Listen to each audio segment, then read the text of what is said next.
Hello and नमस्कार दोस्तों, स्वागत है आपका मेरे यूट्यूब चैनल पर। दोस्तों, आज हम सीखेंगे कि जीएसटी में जो क्लेरिफिकेशन है वो हम कैसे फाइल करते हैं। क्लेरिफिकेशन मतलब जब भी हम कोई जीएसटी फॉर्म कंप्लीट भर कर सबमिट कर देते हैं और उसमें किसी भी प्रकार की एरर रह जाती है या कोई मिस्टेक रह जाती है, डेट ऑफ बर्थ, एड्रेस या अदर कोई भी किसी भी प्रकार की मिस्टेक रह जाती है, तो उस केस में हमको एक नोटिस मिलता है जीएसटी डिपार्टमेंट की तरफ से कि जो आपकी पर्टिकुलर एरर है उसको विद इन ए पीरियड आप उसको सही कीजिए। जैसे कि मैंने ये किसी पर्टिकुलर पर्सन्स का जीएसटी के लिए अप्लाई किया था, तो उसमें मेरे को जो प्रिंसिपल पैलेस ऑफ बिजनेस है उसके रिगार्डिंग जो है किसी भी प्रकार की मिसमैचिंग थी, इस कारण मेरे पास ये क्लेरिफिकेशन नोटिस आया है। तो आज हम देखेंगे कि इस क्लेरिफिकेशन नोटिस में टोटल 4 पॉइंट लिखे हैं और चारों में ही एड्रेस और डॉक्यूमेंट से रिलेटेड एरर बताई गई है। इस एरर को हम कैसे सही कर सकते हैं, इसके लिए हम सबसे पहले जाएंगे जीएसटी की वेबसाइट पर। तो जीएसटी की जो वेबसाइट है gst.gov.in, यहाँ पर हम क्लिक करेंगे तो यहाँ पर आपकी लेफ़्ट साइड में जो सबसे ऊपर ऑप्शन सर्विसेज, रजिस्ट्रेशन और न्यू रजिस्ट्रेशन में आपको न्यू रजिस्ट्रेशन नहीं करना है, बल्कि TRN temporary reference number option पर क्लिक करके यहाँ पर जो आपको TRN नंबर रिसीव्ड हुआ था रजिस्ट्रेशन के जस्ट बाद में, वो आपको यहाँ पर एंटर करना है। TRN नंबर आपकी रजिस्टर्ड मेल आईडी पर और मोबाइल नंबर पर दोनों पर आपको जाता है। तो जो TRN नंबर है वो आप यहाँ पर एंटर करके कैप्चा फिल करके प्रोसीड बटन पर क्लिक करेंगे। जैसे ही आप प्रोसीड बटन पर क्लिक करेंगे तो जो आपका रजिस्टर्ड मेल आईडी या मोबाइल नंबर दोनों पर OTP जाएगा। तो दोनों में से किसी एक पर जो आपका OTP जाए वो कोई भी एक OTP यहाँ पर आप डाल देंगे। मैं यहाँ पर मेल आईडी का OTP डाल के प्रोसीड ऑप्शन पर क्लिक करूँगा तो ये मेरे सामने जीएसटी का फॉर्म खुल के आ जाएगा। उसके बाद सर्विसेज, रजिस्ट्रेशन और application fill for clarification option का हम सिलेक्शन करके यहाँ पर आपको जो ARN नंबर यानी कि एप्लीकेशन सबमिट करने के 15 या 20 मिनट बाद जो आपको मेल आईडी पर ARN नंबर रिसीव्ड होता है वो यहाँ पर आपको एंटर करना होगा। ARN नंबर एंटर करके आप जैसे ही सर्च ऑप्शन का क्लिक करेंगे तो आपके सामने जो जीएसटी का फॉर्म है वो यहाँ पर आ जाएगा। यहाँ पर आपको रेफरेंस नोटिस नंबर जो है जीएसटी डिपार्टमेंट की तरफ से मिला वो नंबर, डेट और इस नोटिस का जवाब देने की टाइम पीरियड। तो हम इस एप्लीकेशन को मॉडिफाई करने का ऑप्शन यस करके सीधा आगे बढ़ते हैं। इस प्रकार आपके सामने ये एप्लीकेशन को मॉडिफिकेशन करने का फॉर्म ओपन हो जाएगा। तो यहाँ पर आप सीधा ही प्रिंसिपल पैलेस ऑफ बिजनेस जो ऑप्शन दिख रहा है वहाँ पर आप क्लिक करेंगे, क्योंकि हमारे इसी पार्ट में एरर रही थी।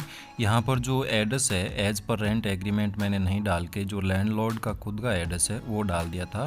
तो जो रेंट एग्रीमेंट में एक्यूरेट एड्रेस है वो हमें यहाँ पर डालना है, लेकिन लैंडलॉर्ड का। तो यहाँ पर जो रेंट एग्रीमेंट के according principal place of business का जो एक्यूरेट एड्रेस है वो मैं यहाँ पर डाल देता हूँ। यहाँ पर आपको फ्लोर नंबर और प्रीमिसेस रोड जो भी आपकी है accurate address as per rent agreement था वो मैंने यहाँ पर सबमिट कर दिया है। और सिटी और पिन कोड में कोई भी किसी भी प्रकार का करेक्शन नहीं है। यहाँ पर आप जो रेंट एग्रीमेंट है वो यहाँ पर दोबारा अपलोड करेंगे, क्योंकि उस रेंट एग्रीमेंट में मैंने जो लैंडलॉर्ड है उसका ओनरशिप सर्टिफिकेट अपडेट नहीं किया था। ओनरशिप सर्टिफिकेट में आप रेंट एग्रीमेंट के साथ लैंडलॉर्ड का जो मकान का बिल है, मतलब जो जहाँ आप रहते हैं वहाँ का बिल आपको अपडेट करना पड़ता है। तो यहाँ पे ओनरशिप सर्टिफिकेट में आप इलेक्ट्रिसिटी बिल जहां आप रेंट पे बिजनेस चालू करना चाहते हैं वो यहाँ पर अपलोड कर देंगे। तो यहाँ पे जो रेंट एग्रीमेंट या लीज एग्रीमेंट मैंने अपलोड कर दिया है, यहाँ पे आप चाहे तो इसको दोबारा अपलोड भी कर सकते हैं रेंट एग्रीमेंट। और जो मेरी फाइल कंप्यूटर में पड़ी है वो मैं यहाँ पर अपलोड कर दूँगा। जैसा कि आप देख पा रहे हैं जो rent agreement with ownership certificate में आपका मकान मालिक के नाम का क्या प्रूव करता है कि ये मकान जो है, जो आपने रेंट एग्रीमेंट जिस मकान मालिक के बीच किया है वो उसी का ओनर है, तो वो प्रूफ आपको यहाँ पर अपलोड करना होगा। तो उस केस में आप वहाँ का लैंडलॉर्ड का इलेक्ट्रिसिटी का बिल अपलोड कर सकते हैं। फिर हम नेक्स्ट बटन पर क्लिक करेंगे तो जो हमारी एरर थी यहाँ पे हमने एक्यूरेट कर दी है एज पर रेंट एग्रीमेंट। जो पुराना हमारा डॉक्यूमेंट है उसको हम हटा देते हैं, उसका कोई मतलब नहीं है, पर ये डिलीट नहीं होगा। होगा यहाँ पर। हमने जो है रेंट एग्रीमेंट अपलोड कर दिया है और इसको हम सेव करके कंटिन्यू कर सकते हैं। एक बार वापस आप चाहे तो इस फॉर्म को चेक कर सकते हैं और सेव एंड कंटिन्यू ऑप्शन का सिलेक्ट कर सकते हैं। नेक्स्ट कंटिन्यू ऑप्शन पर क्लिक करेंगे। अदर हमारे कोई एरर नहीं है, सिर्फ रेंट एग्रीमेंट पे ही एरर थी। यहाँ पे हमने जो बिज़नेस का नेचर था वो सिलेक्ट किया था। यहाँ पे भी किसी प्रकार की एरर नहीं है।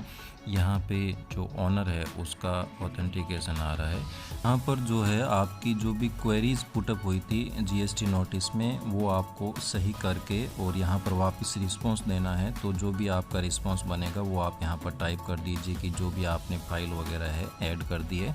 और उसके बाद में आपको अपने इस जीएसटी फॉर्म को वापस डिजिटल सिग्नेचर या आप ईवीसी के माध्यम से इसको सबमिट कर सकते हैं। ईवीसी के केस में आपके मेल आईडी या मोबाइल नंबर दोनों में से किसी एक पर जो है ओटीपी जाएगा। वो ओटीपी आप जैसे ही यहाँ पर एंटर करेंगे, एंटर करने के बाद आपका जो जीएसटी फॉर्म है वो क्लैरिफिकेशन के लिए अगेन सबमिट हो जाएगा। सबमिट होने के बाद आपको वेट करना है अपने जीएसटी नंबर के आने के तक के लिए। यहाँ पर ध्यान रहे कि आपको आधार ऑथेंटिकेशन जो है दोबारा करने की ज़रूरत नहीं है। जीएसटी फॉर्म को सबमिट करने के बाद आपके सामने अगेन कुछ इस तरीके का इंटरफेस आएगा और जो डेट है वो आ जाएगी।